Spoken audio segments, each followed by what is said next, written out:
மண்ணினாலே நம்மை படைத்தார். மண்ணால் உண்டான நமக்கு தேவர்கள் உண்ணும் மன்னாவையும் கொடுத்தார். ஆனால் நாமோ மண் என்பதை மறந்து போனோம்.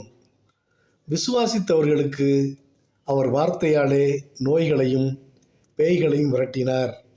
உன் தேவை எதுவாக இருந்தாலும் நீ இருக்கும் இடத்தில் மண்டியிடு, ஜெயத்தை பெற்றுக்கொள்வாய்.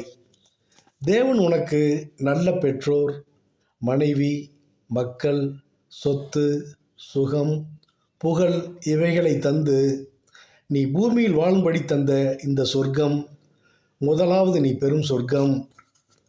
நீ தேவனுக்கு ஏற்றவனாகவும் இல்லாதவனுக்கும் இறப்பவனுக்கும் நீ உதவி செய்து உன்னை தாழ்த்தி நீ வாழும் பொழுது கிடைப்பது இரண்டாவது சொர்க்கம். இது விண்ணில் இறைவனோடு நீ வாழும்போது கிடைப்பது. ஒன்று நிரந்தரம் இல்லாதது, ஒன்று நிரந்தரமானது. இரண்டும் மகிழ்ச்சியானதே. இரண்டிற்காகவும் நீ அர்ப்பணிக்க வேண்டியவை அநேகம். நிதானமாய் நடந்திடு. இன்பத்தை இல்லாதவர்களோடும் துன்பத்தை நீ மட்டும் அனுபவி. சபிக்காதே, வெறுக்காதே, சாபமிடாதே.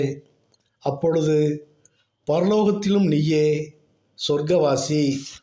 பொன், பொருள், பேர், புகழ், ஆஸ்தி அனைத்தையும் நீ வெறுக்கும் காலம் வரும்.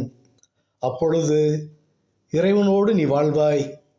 எண்ணிலடங்கா சந்தோஷம் நீ பெறுவாய். ஆமேன், ஆமேன், ஆமேன்.